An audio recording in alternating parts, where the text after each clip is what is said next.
Y'all ever had problems with these needles staying stuck or not working and don't want to spend $1,300 on this whole unit at the dealer? Stay tuned. I'm going to show you how to fix that bad boy.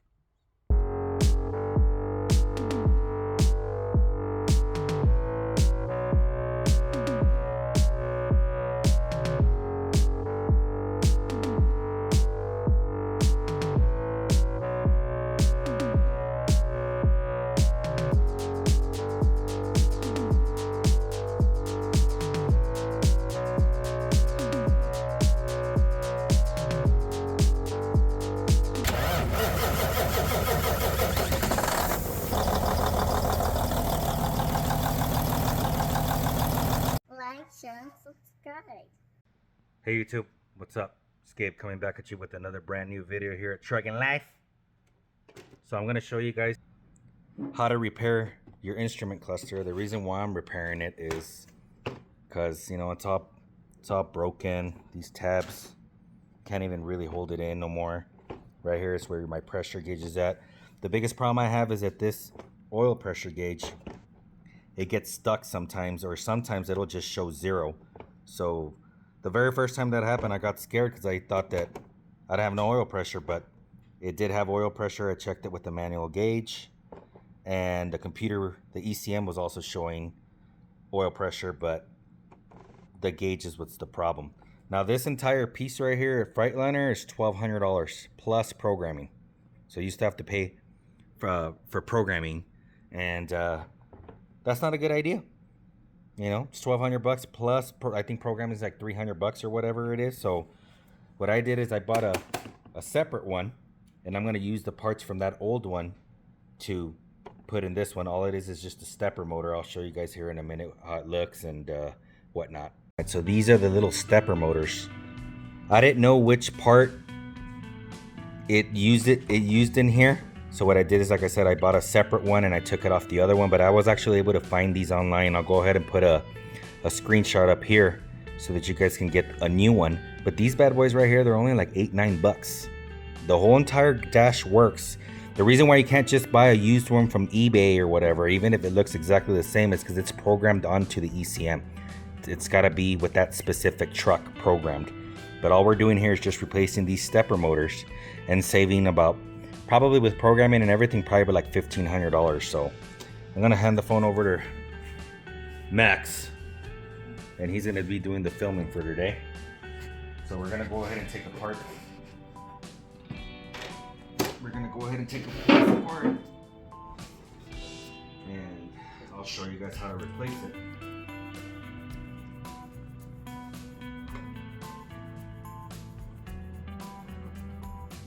You can buy one of these little kits at Amazon. It has a whole bunch of these little Torx bits, and it's like to repair cell phones or whatever. And they work really, really well.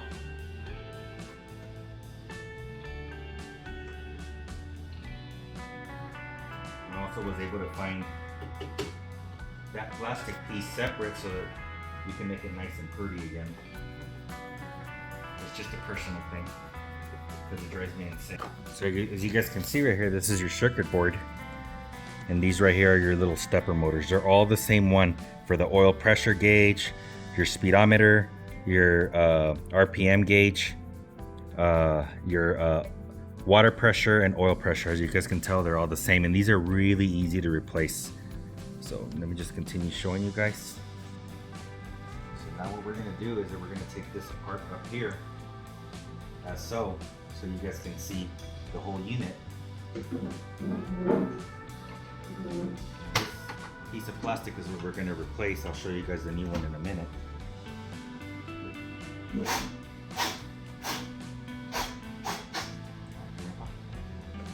Alright, so the one that we are replacing is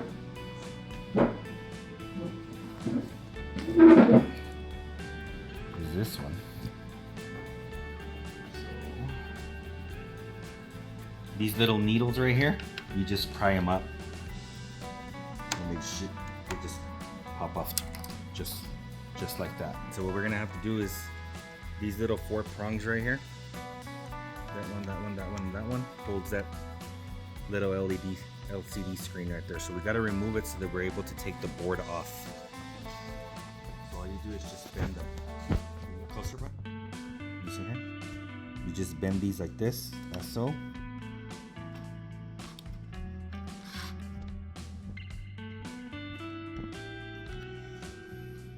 I'm gonna put a piece of tape so that I can align the needle again, because I'm gonna have to remove these so that it ends up being in the same position.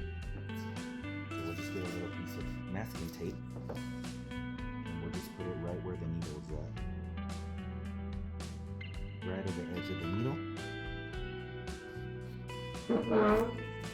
See, so whenever I put it back, I could just align it with a piece of tape, since we're not replacing those.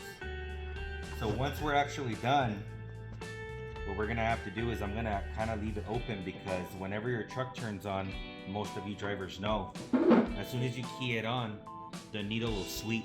So it'll do this number. It'll sweep all the way over here and all the way back, because these stepper motors are rotational by 360 degrees. In other words, this little shaft right here will just spin all you want and all you want this way. We gotta let it do the step process, so that whenever it starts up and it steps, let's just say it only does this and then it goes all the way back over here.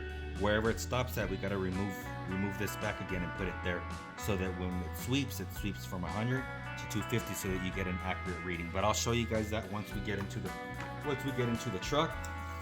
But that's the reason why I'm putting this tape here on these needles here, so that we know exactly where we need to put these back, so that we don't have to go to that same exact process through this one.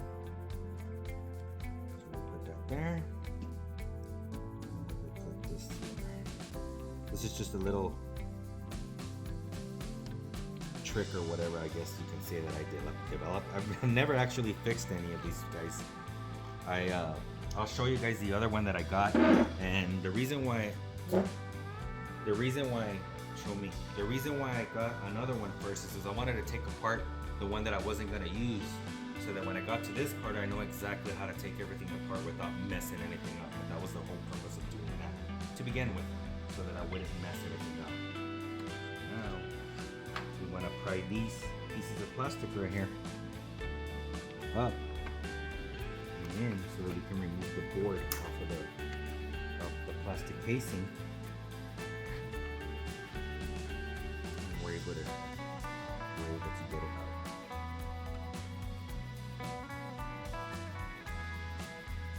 Just like that. And here's our board. I'm going to give it a little bit of a cleaning. So we're going to go ahead and set this bad boy aside over here. So this is your board, guys, for your truck. Okay. Now you guys are going to see where the big trick is to save money, to be able to replace this little motor right here. So these tabs right here, this one, and I believe, let me see, let me turn it over so I can see. Okay. So these two tabs right here, all you do is just push it down, down, and down. Then the little stepper motor comes out. Go a little bit more.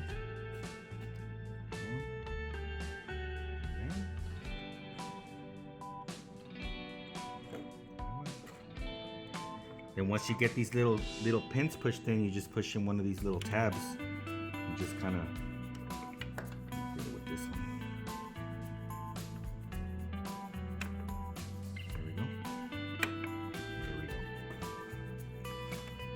This comes up, and that's it. That's your stepper motor 1. We're gonna put the replacement in. These 4 tabs right here, that tab, that tab, that tab, and that tab touches this one on the board. 1, 2, 3, 4. These are nice because I know that there's a lot of boards out there that you actually have to solder it in, but these bad boys right here, you just click them in there, no problem. So we're gonna go ahead and put these in here. And all you're going to do is just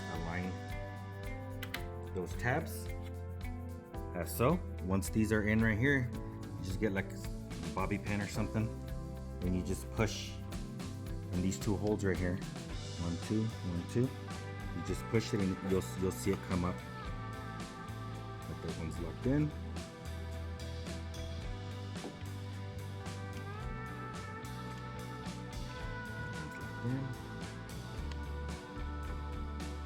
See how it comes up. Just be delicate with this. So remember that this is expensive stuff. Now, one note that I want to make: normally in a kit like this, you have something that goes like this. It's like a bracelet part, and what that does is it just discharges your body. So before I started working on this, touch like one of these screws being that's grounded to the house. Basically, it's static electricity. Everybody's gone through it. Whenever you go through the carpet or whatever, you touch somebody, you don't want to spark one of these chipsets and burn it up. Normally, the best thing would be to be with this thing, but I don't know where I left the stupid bracelet thing, and that's the reason why I didn't do it. So, 1 tab, 2 tabs, 3 tabs, and then these 4 things that hold your LCD screen. And all you do is just push down on it, just like so. Push these down. So I'm just putting pressure here, because there's like a metal plate. I'll show you guys that metal plate on the other one. Just want to be careful with the one I'm actually going to use, so that I don't mess it up. You know what I mean? So.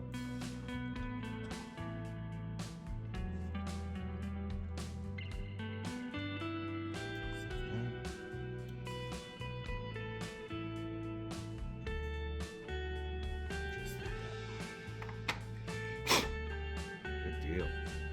We're gonna go ahead and put our needles back. And this is the reason why I put the tape, so that you can kind of just get it straight there where you need to.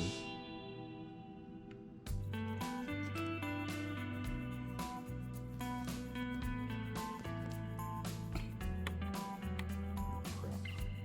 I removed it. Dang it. I'm not gonna push them down all the way, so that when we do the sweeping process, when we start the truck up, if I need to move it a little bit, I'm able to move it. So I'm just gonna kind of gently set them in there. And then I'm gonna have to leave this apart. I know that right now you guys don't really, or some of you may understand and some of you may not understand what I'm talking about as far as the sweeping, but I'll show you guys what I'm talking about once I'm actually back on the truck. New instrument gauge cover. However, you guys can notice the difference on this one. It has the hole for the gauge, but we're gonna go ahead and fix that. So this unit over here, this is the one that I took parts from. As you guys can tell, you guys look at it from there, you guys probably can't tell the difference, but I'm gonna show you guys the difference here in a minute. This is the little screen that I was telling you. This is just like that. This is a little metal cage that I was telling you about, but I didn't want to take it all apart on the other one and mess it up, you know. But this just goes here like this. All these lights right here, guys, are all your LED lights for your backlight, which is nice because you don't have to repair any of those lights, or you can, but they tend to last a lot longer than that. But as you guys can tell, this one has the fuel gauge, but it also has the transmission gauge. On mine, it doesn't have that. So that's the reason why they're not plug and play. But even if I would have gotten one that's exactly the same as that one, chances are it wasn't going to work. This part is for your air pressure gauge. You put your lines in here from your truck. What I did is, I didn't want to run the risk of removing these, because a lot of times with these quick connects, when you put them back on again, they'll leak. So due to the fact that this is just removable, it goes in like this. Just connect that here, put it back in here. I went ahead and just left that on the truck, because I didn't want to risk those leaking. But this is what I used for parts. Guys, as I went ahead and marked it, I'm going to try to get this Dremel and hopefully see if maybe I can drill it through. Loud noises!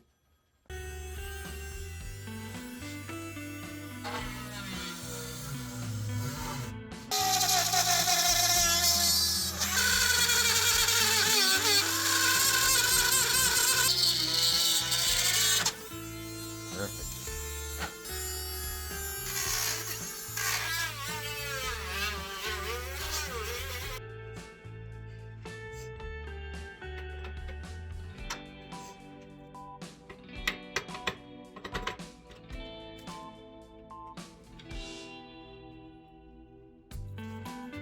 How about them apples? Compared to the way it was before, it looks brand new. So the reason why I'm leaving this, again, I'm not putting it together yet to where I can still pull it out, is because once I connect it to the truck,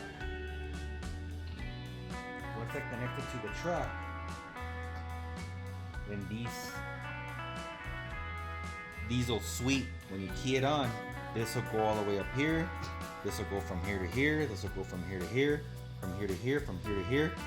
I want to make sure that the position when it sweeps and when you turn the truck off is where it needs to sweep in this location here. Once we get that dialed in, then we'll go ahead and zip it on in and then we're done. Okay guys, now we're gonna go ahead and do what I've been talking about to do so it does the sweep test to make sure that we got it the way it needs to be. We're gonna go ahead and plug these bad boys in. Now we're gonna go ahead and key it on, see if it sweeps.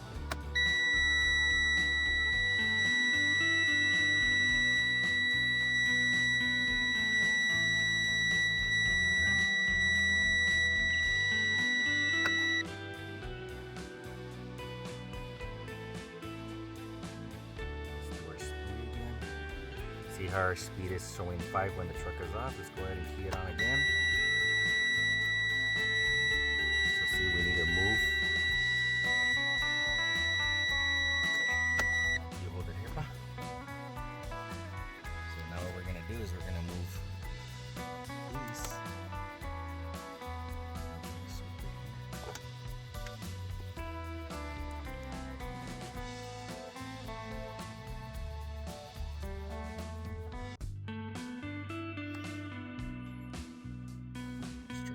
Again.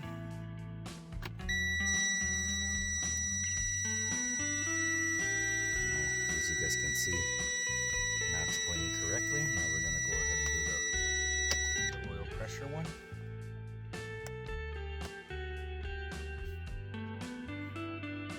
This is the reason why, guys, I left this apart, because if you had everything back together, then you guys are going to have to take everything back together off. You want to make sure that it sweeps the way it's supposed to. And then make sure we're good.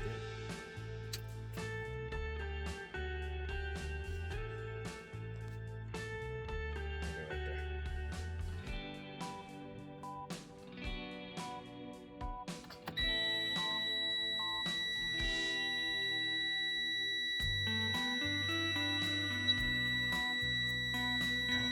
Do a test real quick.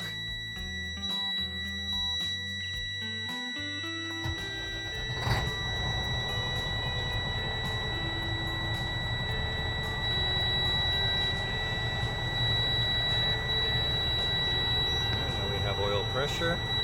This one was the one that wasn't working before. Now we're working. We're showing our RPM. That seems to me like we're good to go. So I'm gonna go ahead and put all this bad boy back together, and I'll show you guys the final product when we're done. Alright guys, well this is the final product of my dad. He placed it there, so yeah. And yeah, so you can save a lot of money. It's just 75 bucks. My dad didn't know which one it was, so he just kind of bought it. But if you knew what it was, it probably would have been like $10. So. But yeah, this is how you fix it, and you can save a lot of money. Instead of $1,500, you can just get $75 or $10 if you know what it is. Alright YouTube, I'll catch you guys later. Alright YouTube, that sums it up just the way my boy Max explained it to you guys. So the main problem that I was having was that these needles right here, they were either not working or sometimes they would get stuck. So while I was rolling, the truck would say that it was at 0 psi or 20 psi, but in reality it was actually showing more. Now on my particular trucks, I'm going to show you guys a little bit of a trick on how to be able to look at that.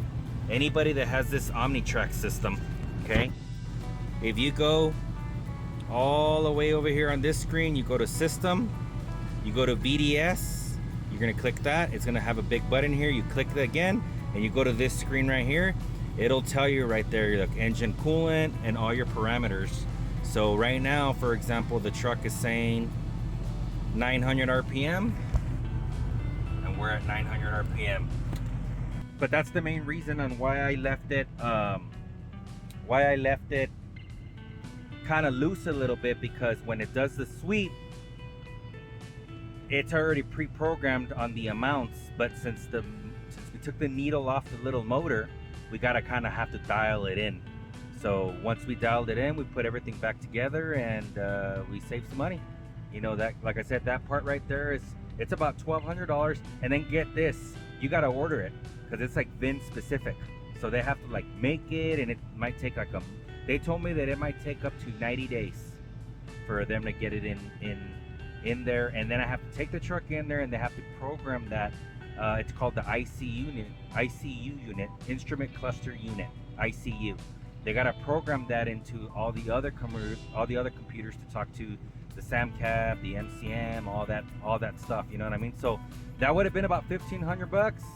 And as Max told you guys before, I paid $75 for that other unit off of eBay. It was just, you know, a parts unit that they took off a truck.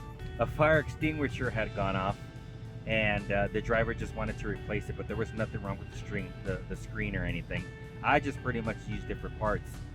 But now that I know which stepper motors are in there, if I would have just bought the little motor by itself, those motors are about maybe $12 or $13 if you get them on eBay or Amazon or whatever. And you guys saw how to replace it, you know, just take it off. You guys can pause the video or whatever, and that'll save you some money. You know, when I was running down the road, that was something that, you know, I got a little worried about when I saw it. When the first time it went down to 0, I immediately pulled over and turned the truck off. You know, because any of you guys that are driving out there, it don't matter if you're an owner operator or just a company driver, whatever. If you see 0 oil pressure, your ass better pull over and turn the truck off. But it ended up being that it was just the instrument gauge that wasn't working correctly. So, but just wanted to show you guys a little FYI. It looks nice. It was all broken, and you know, I had it duct tape and bubble gummed and everything. You know, now it looks nice and beautiful. It looks brand new. It looks brand new.